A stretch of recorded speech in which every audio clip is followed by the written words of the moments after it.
Hey, welcome out there, YouTube land and YouTube world, to this week on the homestead, and just my little weekly update video of what's going on out here on the homestead. And things are going good.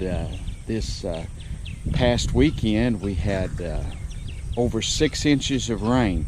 As you know, over here in Oklahoma, we've had floods. The Arkansas River, the Verdigris, the Illinois, all are flooded, and we're right here on the Arkansas River. Look back that way a little ways, why you can't see it for the trees, but the river's right there. We're up on higher ground, praise the Lord. We don't have to worry about it. But you know, there's been a lot of my friends have had their homes flooded and damaged, and a lot of people I know has been in harm's way. But anyway, we got another 6 inches. The river come up some more, but didn't flood like it had before. But it is up, the river is, all the creek got up here and different things. So we got a lot going on here at the homestead, and each week I'm going to try to, on Saturdays, to put up a video of just kind of an update of what is going on here on the homestead.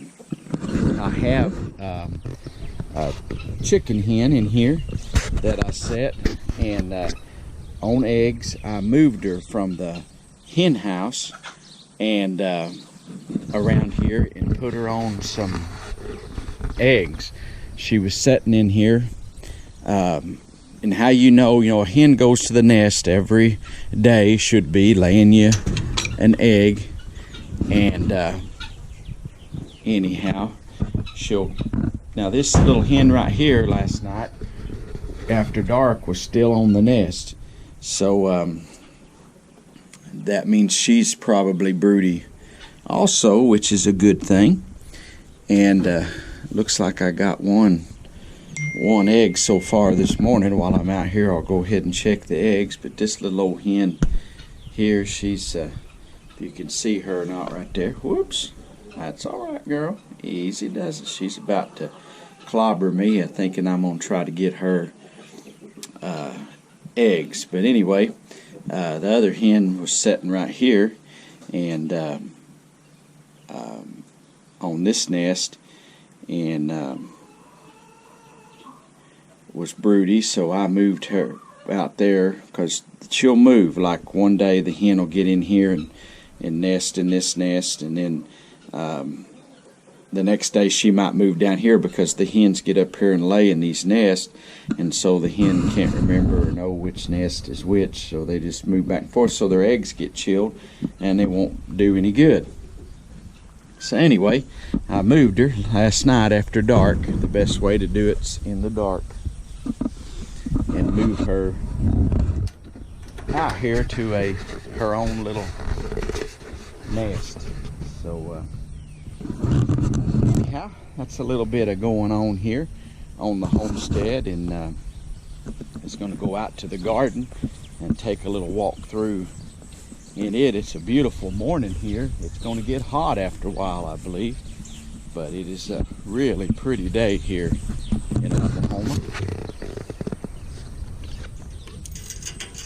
I'm going to take you out and show you a little bit of the garden.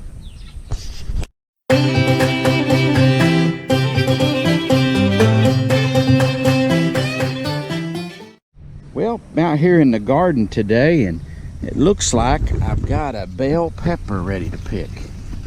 Look at the size of that pepper. I'm gonna go ahead and get that dude off of there. There's actually another one there. Well, it ain't quite big enough. I'm gonna go ahead and pull it anyway. Look at that thing. Look at the size of those peppers now. That is some, this is what they call the Big Bertha bell pepper, and it's definitely living up to its name. This next little plant here don't have any yet. It's got some little baby peppers I see down in there, but nothing quite come on. I got my sweet peppers on this row right here. Some of these are of a different age, different varieties. But I got a little problem in the garden. I got squirrels coming in and eating. Look what they've been doing, eating on my green tomatoes. And it seems like everything likes tomatoes. But I'll have to do something about that. But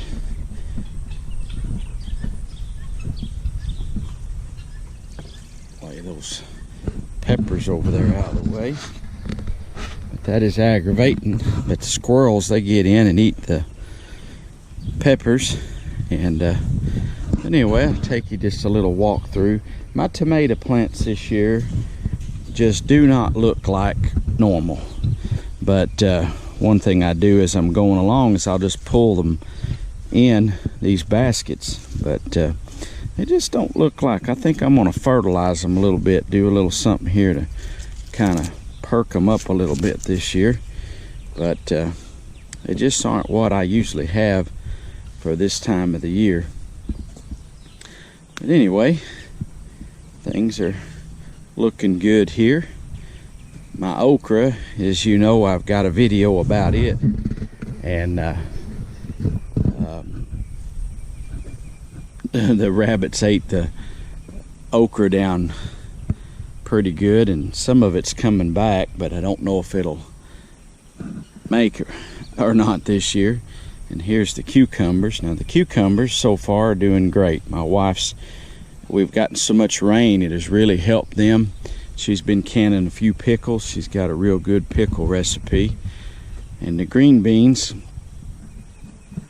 they're starting to bloom.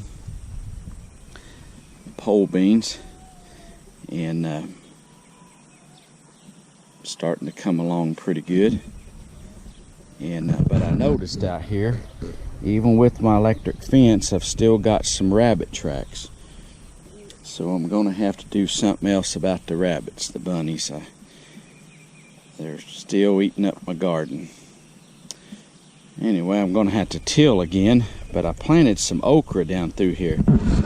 I'm going to have to come down through here and weed. It's probably hard to see, but these morning glories are coming up everywhere. There's some little baby okras. It's kind of hard to tell the one from the other. Anyway, okra, I planted a late season row, and it's actually coming up pretty good down here.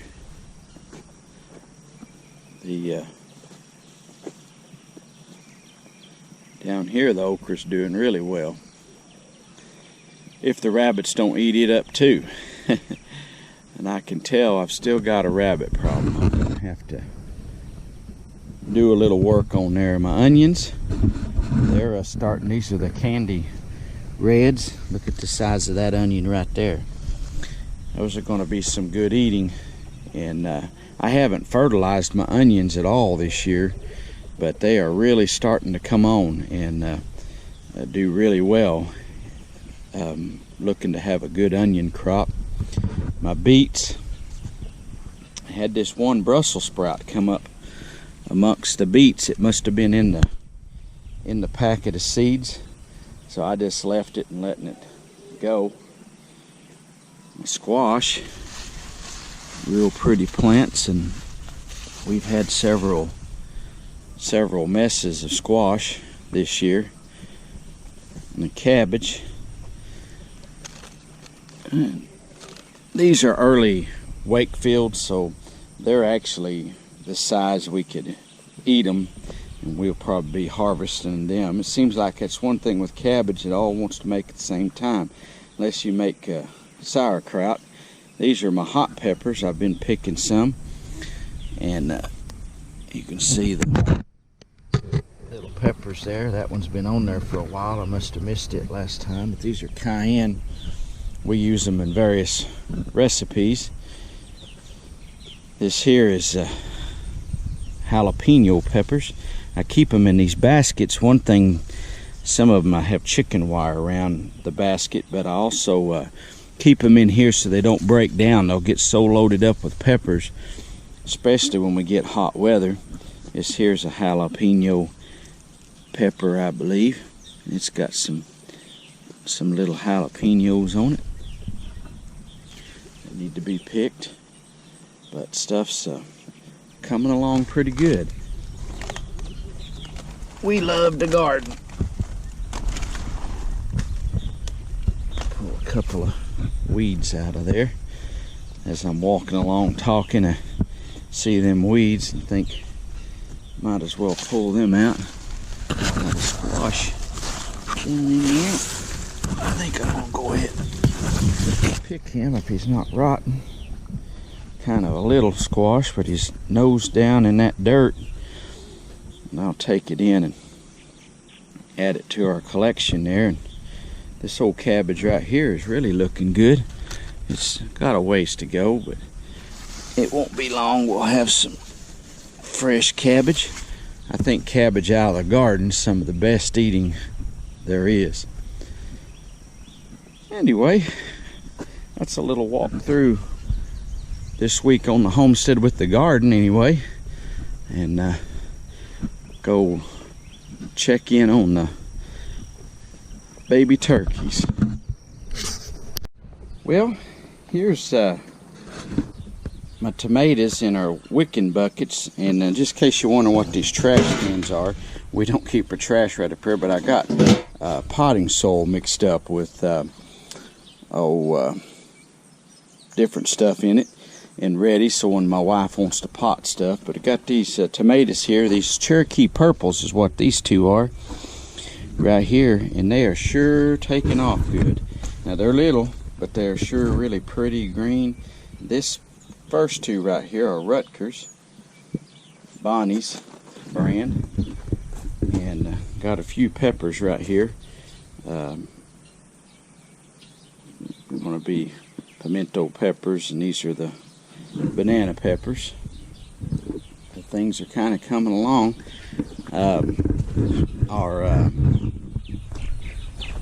These buckets, you might have seen, I showed a video on wicking buckets, and so I got to move these here 2 tubs out. We're going to redo these and make them into wicking.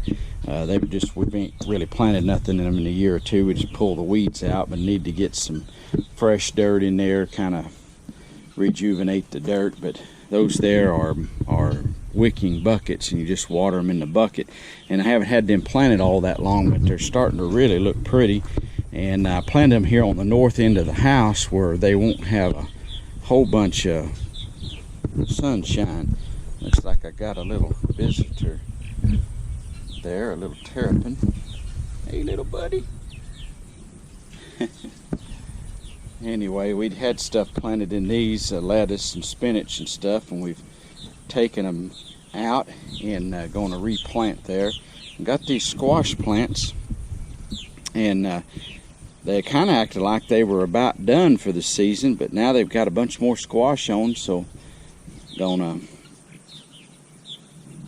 let them keep going, I guess. My grapes here are come back out. I tried to poison here along, and I poisoned my grapes out, but they have started budding back out and starting to look pretty good, so hopefully my grapes aren't gone. Well, here's a look at the baby turkeys, and as you can see, they're doing really well. They're about a week old now, and hey babies, they're looking spry and happy.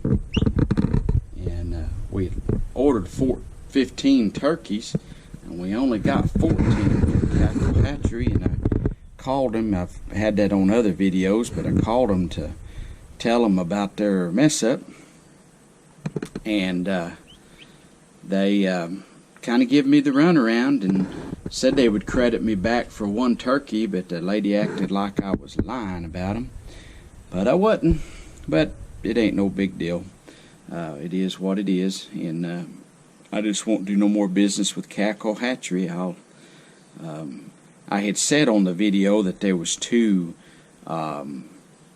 hatcheries on the same street, but I can't recall what the other one, and I had said it was Murray McMurray up there in Lebanon, Missouri, but it's not. It's Murray, I believe, is up in Iowa. But anyway, it seemed like there used to be 2 there in Lebanon, Missouri, but the other one might have went out of business or whatever. But this cackle hatchery has been there for a long time, and thought them to be a real reputable place, but for some reason they have yet to credit me for my turkey they didn't put in here, and they treated me kind of hateful about it.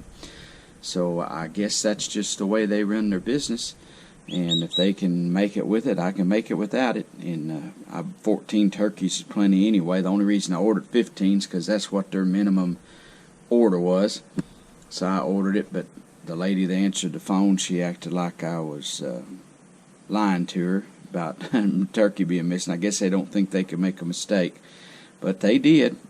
But the birds they sent me are very healthy. I mean, these are extremely healthy, good little turkeys. Not lost any yet. They've done just wonderful. They're eating and stuff. I've got, in case you're just wondering, I got this heat lamp up here, and during the day it gets kind of warm, but they can wander on over here in this area. If they get too hot, they just get away from the heat lamp. And so far, week old, no losses, and they're doing good. I'll probably keep them in here another week, just kind of in intensive care, and then I'll put them out in the other brooder house. My bargain guineas are doing real good, and they're still growing. You see how big they were, and I've had them, I guess, almost 2 weeks now, around 2 weeks, and they're starting to really grow, and they're doing good. I've got another pen out here that I'll be moving them to pretty soon. They don't need any heat, but I do keep a light on them up there, and the reason for that is at nighttime, bugs will fly into that light, and they eat those bugs, and it really works out well. Kind of my bug zappers. They're hungry this morning. I had to feed them twice a day, and don't have to water them twice a day, but I have to feed them. These have to be fed and watered. But the little baby duckies, they are really taking off. They're gonna, I think them are gonna be those big ruins. They said they were mallards, but I think they're gonna be the big old heavy type. I'd like to have some of the flying type mallards, but all these chicks are different ages in here, but I got a heat lamp on them still. But it is getting warm enough that they won't need that heat lamp, and I'll probably in the next day or two take the heat off. It's they don't stay under it much or anything at night, so I think they're doing okay. And but anyway, I'll move that before long. But the chicks are doing good, and they will also, won't be very long that I'll be moving them out to a bigger pen. And I just got some that's kind of young there, and kind of keeping them all as one big group, but they'll get to move out and here pretty soon.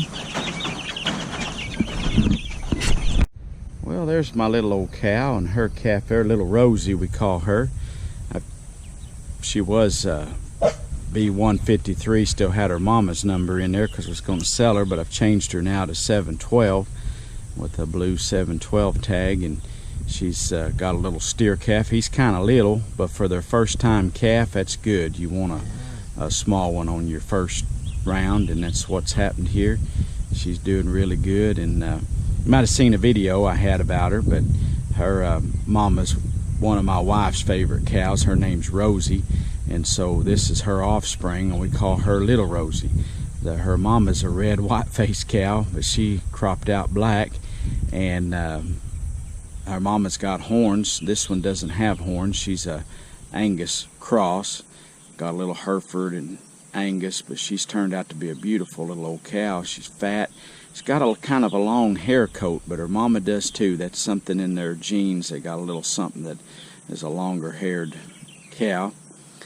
But she's doing good. I've kept her up here behind the house for right now, but I'll be turning her out into the main pasture with the other cows here shortly. Probably in the next few days. I wormed her and took care of her while I had her in the lot, and I've got a video showing banding the little calf and putting the ear tag in his ear. You probably, if you've watched those, well, you've seen all this, but just a little update here this week on the homestead. Fixing to go move the big cows into another pasture for the day. A lot going on here at Cedar Creek Homestead.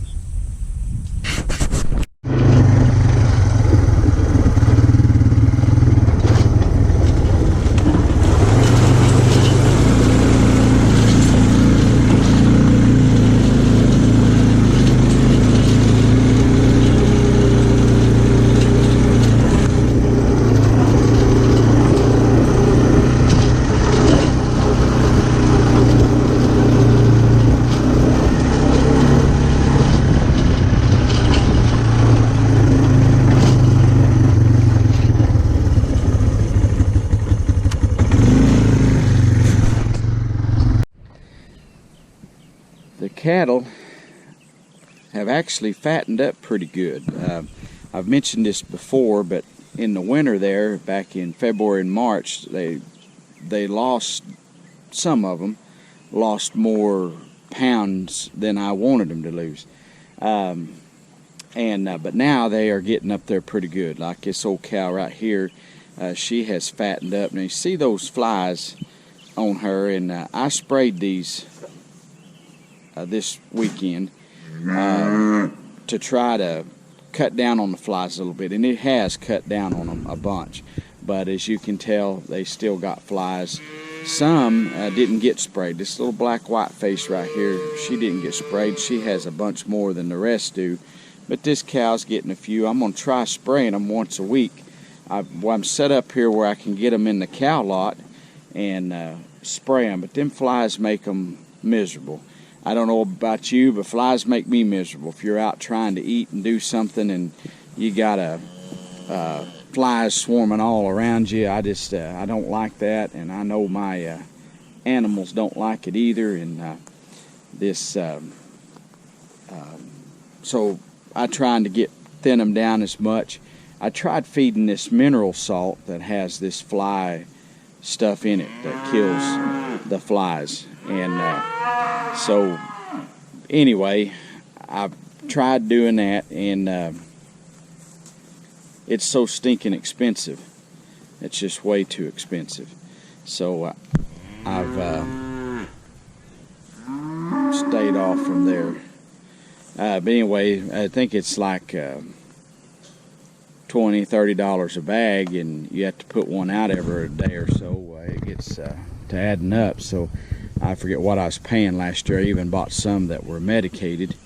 And this little heifer right here, this was her first baby to ever have. This little 200, she had a heifer.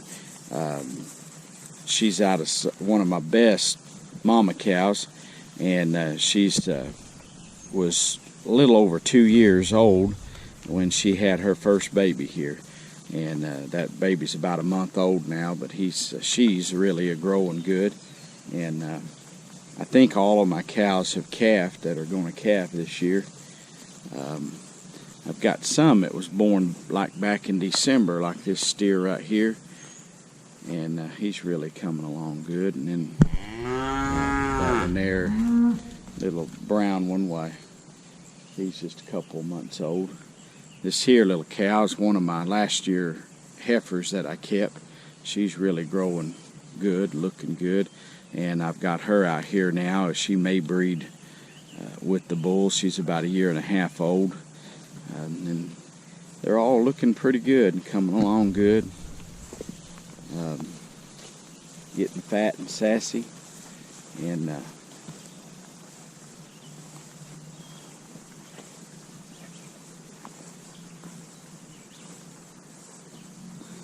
this old cow here had a pretty good sized calf, and it got snake bit. Turned him in up here on the mountain, and it was up amongst the rocks and laying there, and its head was swelled real big, and but it lived a few days, and it finally passed. The mama here, she'd go up and watch it, but she's getting kind of old. She's one of my old cows. In fact, I'd say she's probably about 12 years old or more, but she has a calf every year. and does a wonderful job. But she may go this year to the sale, but just because she's getting old, I figure time to. But she's bred back now and scheduled to have a calf. I think November she'll have another one. She bred right back after calving this year, and this old cow here, we call her Bunny. Y'all probably seen her the other day. You can see her ears here are pretty big, and she is a really protective mama. But there's her little steer she's got there, and he's coming on real dandy. In fact, I think he's about 3 weeks old now, so he's not very old at all, and he is growing like a weed. She gives a lot of milk. She ain't the prettiest cow in the world, but she I think she's got a little Bramer in her. Not really sure.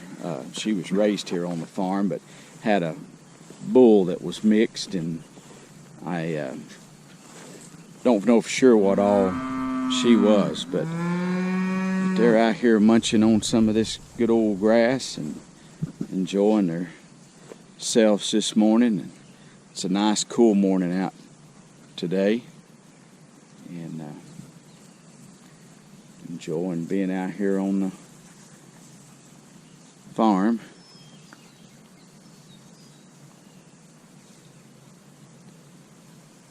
Anyway, that's a little update with the cows. Appreciate you watching today. God bless you.